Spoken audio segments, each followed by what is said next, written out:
চালকের আসনে টাইগাররা বড় সংগ্রহ করে পাকিস্তানের ঘাড়ে চেপে বসেছে ওরা। ৯ নম্বর টেস্ট সেঞ্চুরি দিয়ে শান্ত এখন অশান্ত, রুট স্মিথদের পাশে জায়গা করে তবেই ওর ক্ষান্ত। ফিক্সিং এর অভিযোগ থেকে মুক্তি পেয়ে স্বস্তিতে এনামুল বিজয়, জানেন পারফরমেন্স দিয়ে আগের জায়গায় কিভাবে ফিরতে হয়।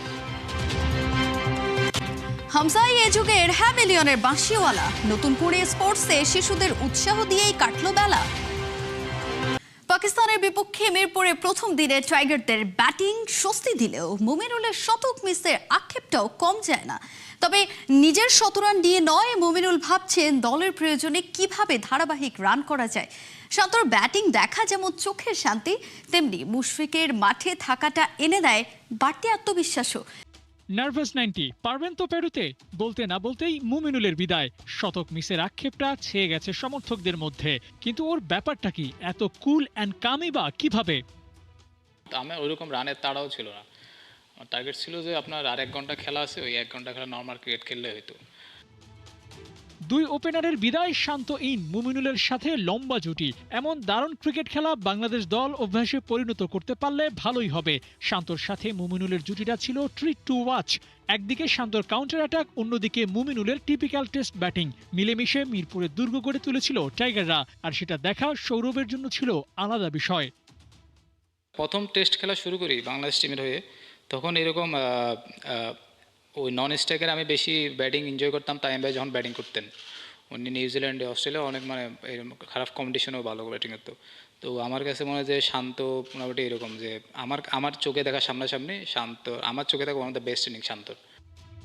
মিরপুর টেস্টের প্রথম দিনে টাইগারদের ব্যাটিং সন্তুষ্ট করতে পারে যে কাউকে, তবে খেলার স্টাইলে খানিকটা বদল আনা উচিত ছিল কিনা। শান্ত যেখানে প্রায় ৭৮ স্ট্রাইক রেটে ব্যাটিং করেছেন, সেখানে মুমিনুলের স্ট্রাইক রেট ৪৫-এর আশেপাশে। লিটন ৩৫ বল খেলে করেছেন ৮ রান, বলের সাথে রানের ফারাকটা বেশি। কাউন্টার অ্যাটাকটা কি লিটনও করতে পারতেন? না, আমার কাছে মনে হয় যে সবাই যদি কাউন্টার করতে তাহলে তো হিতে বিপরীত হয়ে যেতে পারে, যেটা আমার কাছে মনে হয়। উইকেটের কন্ডিশন, ব্যাটারদের ফর্ম সব মিলিয়ে হিসেবটা করলে বাংলাদেশ দল ৪০০ করার লক্ষ্য নিয়ে খেলতেই পারত। অর্থাৎ ৩০১ রানের টোটালটাতে ১০০ রান কম পড়ল কিনা সেই প্রশ্নটা আসতে পারে। ব্যাটিং করার আগে কেউ কোনোদিন বলতে পারে না, আজ পর্যন্ত কেউ বলে আমরা ৪০০ করবো এরকম। আমাদের মাইন্ডসেট, আমি যার যার নিজস্ব মাইন্ডসেট আপ থাকে। আমার যে মাইন্ডসেট আপ ছিল যে একটা বল করে খেলা। ঢাকা টেস্টে টাইগারদের এগিয়ে থাকতে হলে ব্যাট করতে হবে দ্বিতীয় দিনের লম্বা একটা সময়, তবে সেটা নিয়ে আগাম ভাবতে চাচ্ছেন না মুমিনুল। সকালের নতুন বলটা ঠিকঠাক সামলাতে পারলেই মিলে যাবে হিসেব, আর সেটাই টাইগারদের ইনিশিয়াল প্ল্যান। খেলা মিরপুরে এগিয়ে টাইগাররা সবচেয়ে বড় অ্যাডভান্টেজ দিচ্ছে অভিজ্ঞতার থাকাটা।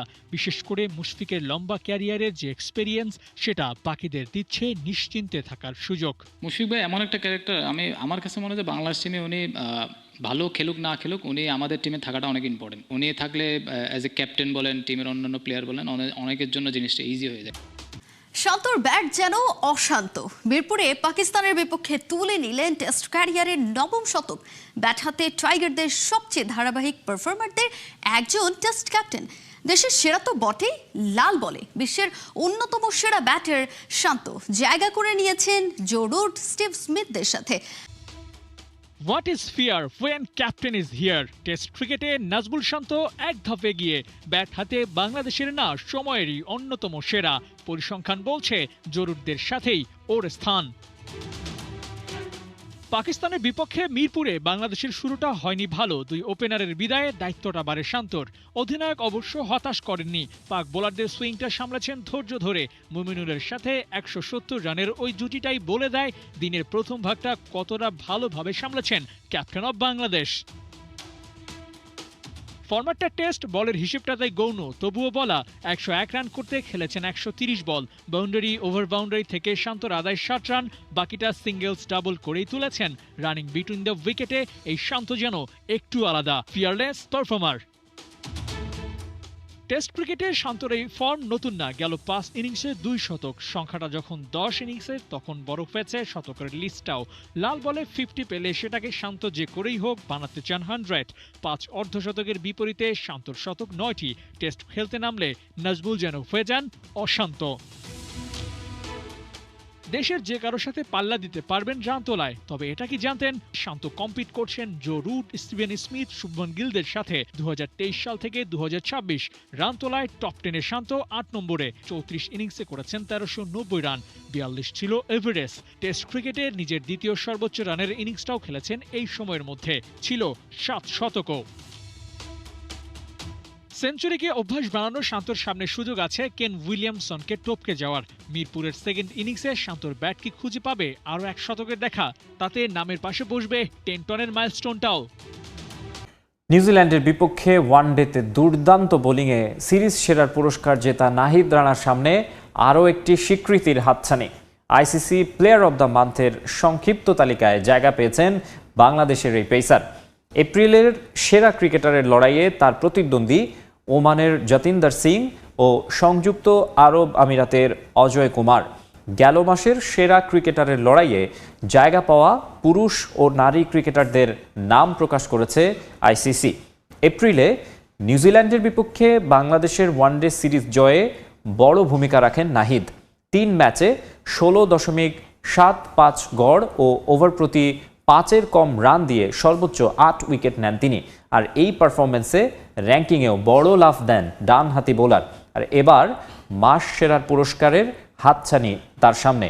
আইসিসির ওয়েবসাইটে আগামী 15 মে পর্যন্ত ভোট দেয়া যাবে পছন্দের ক্রিকেটারদের। অবশেষে নির্ভর বিপিএল এর ফিক্সিং এর তদন্ত রিপোর্টে নিজের নাম না আসায় স্বস্তিতে এনামুল হক বিজয়। তামিম ইকবালের অ্যাডহক কমিটিকে বড় করে ধন্যবাদ দিয়ে এই ব্যাটার বলছেন গেল 1.5 বছরে কঠিন সময় পার করেছেন তিনি। সামাজিক ও মানসিকভাবে বিপর্যস্ত হয়ে ক্যারিয়ার শেষ হয়ে যাওয়ার অবস্থা নাকি হয়েছিল। ব্যাট হাতেই সবাইকে জবাব দিতে চান এই উইলোবাজ। ফিক্সিংয়ের লিস্টে এনামুল বিজয় সহ বেশ কজনের নাম আছে। ফিক্সিংয়ের লিস্টে নাম থাকায় এনামুল বিজয় দেশ ছেড়েছেন, নানা রকমের কথা আসলে ছড়িয়ে গেছে। গেল 14 মাস বা 1 বছরের বেশি সময় বিপিএল খেলতে পারেননি বিজয়, সামাজিকভাবে হেয় হয়েছেন। অবশেষে তামিম ইকবালের বোর্ড তদন্ত রিপোর্ট প্রকাশ করেছে, সেখানে বিজয়ের নাম আসেনি। যদি আমি আসলে দোষী হয়ে থাকি আমাকে শাস্তি দিয়ে দেওয়া হোক, আর আমি যদি আসলেই অপরাধ না করে থাকি তাহলে কেন আমি মানসিকভাবে প্রতি সমাজের মাধ্যমে যেভাবে হোক মিডিয়ার মাধ্যমে আমি হেয় হচ্ছি। কষ্ট করেছি যে সারা জীবন যে কোনো ধরনের বাজে কোনো ইম্প্যাক্ট যেন আমার লাইফে না আসে। যখন সেটা সামনে আসে তখন আসলে একটা মানুষের জন্য এটা প্রচণ্ড রকমের কষ্টদায়ক। তো সেটা থেকে আমাদের বাংলাদেশ ক্রিকেট বোর্ড এখন এত তদন্ত এত কিছুর পরে আসলে একটা রেজাল্টে আসলো। তো রেজাল্টটা দিয়েছে যখন, তখন খুশি হয়েছি। গেল 14 মাসে অনেক দিন নাকি বাসায় কেঁদেছেন। যখন এই রকম জিনিস ফেস করতে হয়েছে তখন তো আসলে প্রতি সময়ে সময়ে আমি আপসেট হচ্ছি। আমি বাইরে ইউনিভার্সিটিতে যাচ্ছি, কেউ একজন 10 জন কিছু বলছে না, হয়তো জাজ করছে না, একদম তো জাজ করছে। টেস্টের প্রথম দিনে নাজমুল শান্তর সেঞ্চুরিতে 301 রানের পুঁজি পায় বাংলাদেশ।